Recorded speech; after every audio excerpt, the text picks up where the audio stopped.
Hello there, people watching this video. Some of you may realize that I do not sound quite the same. That is because I am sick, and yeah, I understand that I sound like horseshit. So please keep that in mind, along with the fact that I've had a number of technical difficulties this week because I have storage issues. I'm trying to fix that. So basically, I have not been able to upload this week, and this video I'm uploading now is a very simple, quick edit of me ranting about all of my problems with the Game Awards. So hopefully that's still enjoyable. My voice will not sound like crap because I recorded it before this evil spell befell my body. But don't worry, I'm not actually dying if any of you care. I will be back to normal eventually, I'm sure. But yeah, here's the rant, I guess you could call it that. Probably. Alright, I'm gonna stop wasting your time.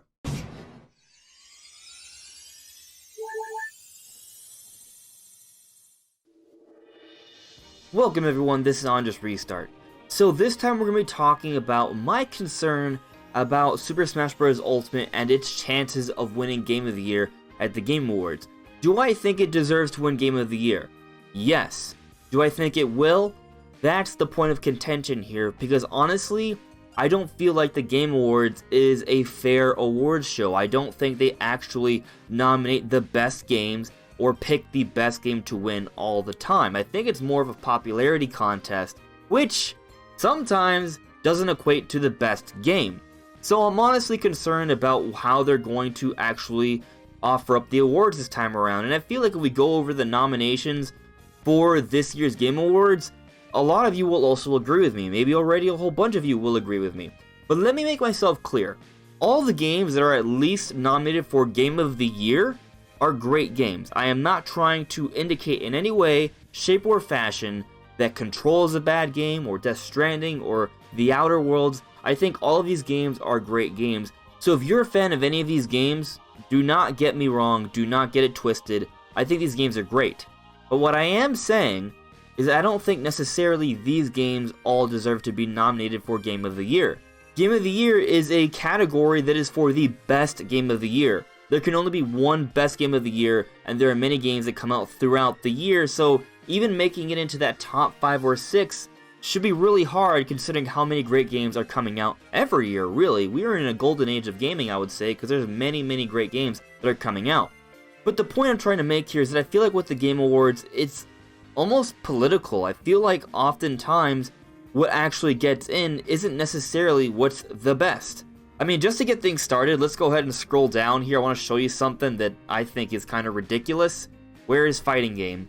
For the fighting game category, you will be surprised, or maybe even shocked as to what is actually nominated, because I just think it's mind-blowing.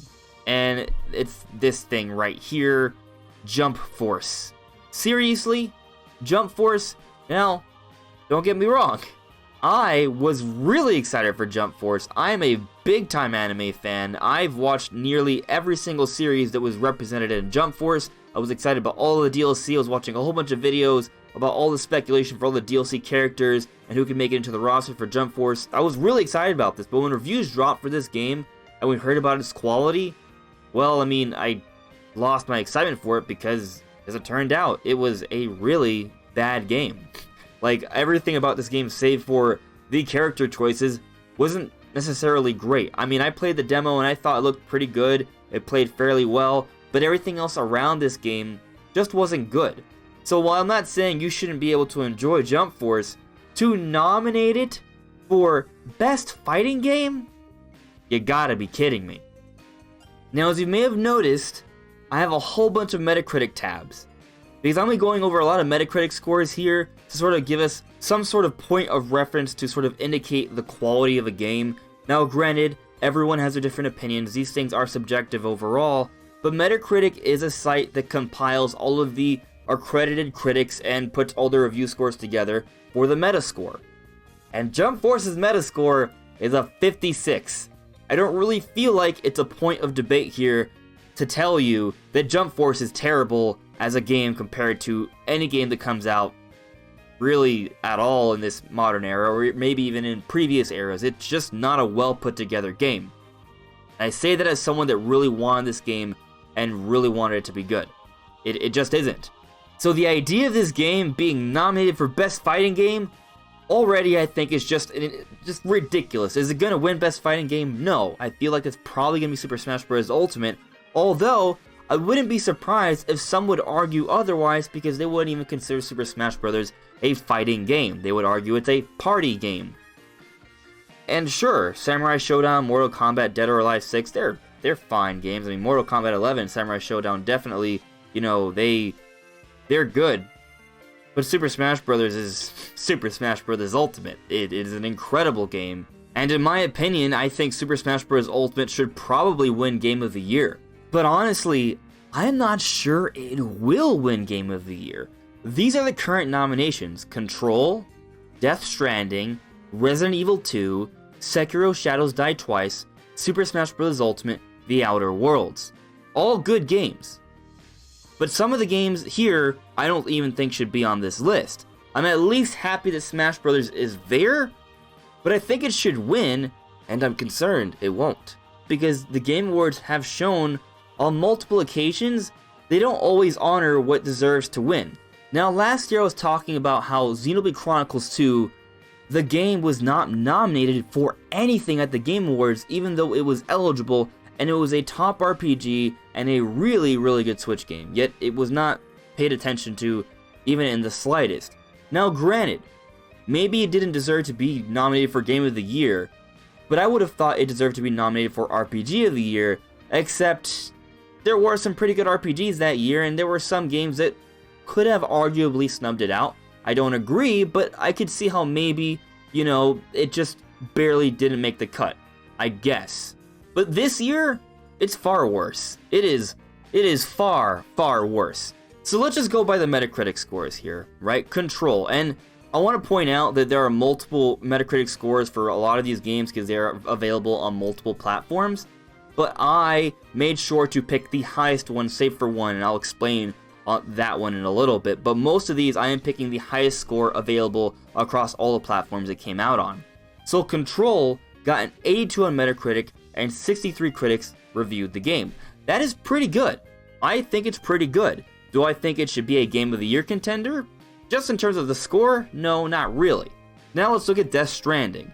In the lead up to this game's embargo, ceasing and people coming out with reviews, a lot of people were saying that this is an incredible game, a Game of the Year or Game of the Generation kind of game, perhaps even the greatest game of all time. We heard that said by different people. It was really being hyped up. And from what I've heard, it's definitely a good game, but it is divisive. It takes a really long time to really get into the thick of things and actually enjoy it. I've heard many people talking about how they have to play this game for over 40 hours before they can actually enjoy the game. Now, full disclaimer in case it's not already clear, I personally have not bought or played Death Stranding. I do not plan to, from what I've heard. But either way, the Metacritic score is at an 83, and 101 critics reviewed the game. So that's still a pretty good score, and it had a high production value, and it's a Hideo Kojima game, so I'm not saying it's not a quality game, but does it really deserve to win Game of the Year when it's been so divisive? I personally don't think so. And now taking a look at the highest score available for The Outer Worlds, on PS4, its Metacritic score is an 86. That's definitely the kind of score that I think is more worthy of perhaps being nominated for Game of the Year, but I would say that should be more on the low end of things rather than the midway part of things. So before I continue, I want to point something out here. If you look at the top how I have my tabs set up, I actually organized the different tabs for the Metacritic scores in ascending order, meaning that the next game is Astral Chain, and it has a higher score than The Outer Worlds. Its Metacritic score is 87, and 90 critics reviewed this game. Now, I'm not trying to say that Astral Chain should definitely be awarded more so than The Outer Worlds. These scores are the collective opinions of a whole bunch of critics, which is subjective. And if we go back to 2017, Breath of the Wild technically is rated a little bit lower overall than Super Mario Odyssey, but I do think they got it right then when Breath of the Wild got Game of the Year. I feel like Breath of the Wild was a bigger change for the industry, and it changed how we would perceive open world games moving forward, and for most people, Breath of the Wild left a much greater impact than Super Mario Odyssey. So the difference between an 87 and an 86, honestly, it's not that big of a deal. But when you consider that Control has an 82, and Death Stranding has an 83, and Astral Chain has a higher Metacritic score than half the games nominated, yet it's seen no mention whatsoever for Game of the Year, I find that to be a little suspect. But it gets worse. Fire Emblem Three Houses, which is a far more popular game, a far more talked about game than the games we've already mentioned so far, save for Death Stranding, and it's reviewed quite favorably. So favorably that its score on Metacritic, with over 100 critics reviewing the game, is at an 89. That is a pretty substantial difference between an 83 or an 82 on Metacritic, because keep in mind, this is a collection of a whole bunch of reviews. This is not just one single review, but the overall average is significantly higher than other games that are nominated for Game of the Year. Yet Fire Emblem Three Houses, despite how much it's been talked about, despite how much it was trending with social media, despite how many people claiming it should be Game of the Year when it came out, despite these favorable reviews and incredible sales, it is nowhere to be seen when it comes to Game of the Year nominations at the Game Awards. And I think this is complete garbage, nonsense. Fire Emblem Three Houses should absolutely be nominated for Game of the Year, and it wasn't. Why? Well, I guess people who were actually voting for this game to be nominated just didn't care about Fire Emblem Three Houses. Now, obviously, there has been a great deal of debate about how fair and how unbiased or biased the nominations for the Game Awards are. I mean, people have really put into question the situation with Death Stranding. Death Stranding has many, many nominations. I think it was 9, which is far more than the amount of nominations that Breath of the Wild got, which is the most winningest game we've seen in years, I think perhaps in history, in terms of Game of the Year awards across all the different shows. Breath of the Wild is the kind of game that deserves Game of the Year for its respective year, while Death Stranding has been a very, very divisive game, yet somehow, in terms of nominations, it's breaking all sorts of records compared to games that definitively deserved Game of the Year. And I'm not just speaking as a Nintendo fan. God of War, for example, last year, for sure deserved Game of the Year, and Death Stranding has more nominations than that. Hideo Kojima, the director for Death Stranding, is on the panel. Jeff Keighley was involved with Death Stranding. He apparently is in the game as well. So you could make the argument that there may be some conflict of interest here.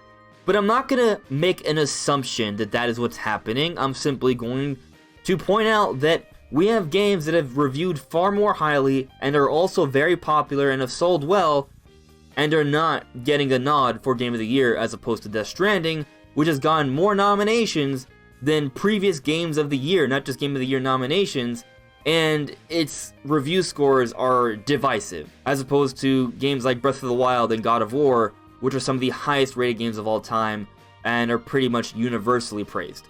Now, Sekiro Shadows Die Twice, I don't think is really unfair to have this game nominated for Game of the Year. I think it deserves it. I think it's a really good game, and it's in the right place, so I think we're fine there. And just to point out, I am using the highest score available. The PS4 version had more critics voting for that one, and it was reviewed a little lower, but still very high, and this is fine. It's just Sekiro Shadows Die Twice is an incredible game, and it's right where it deserves to be.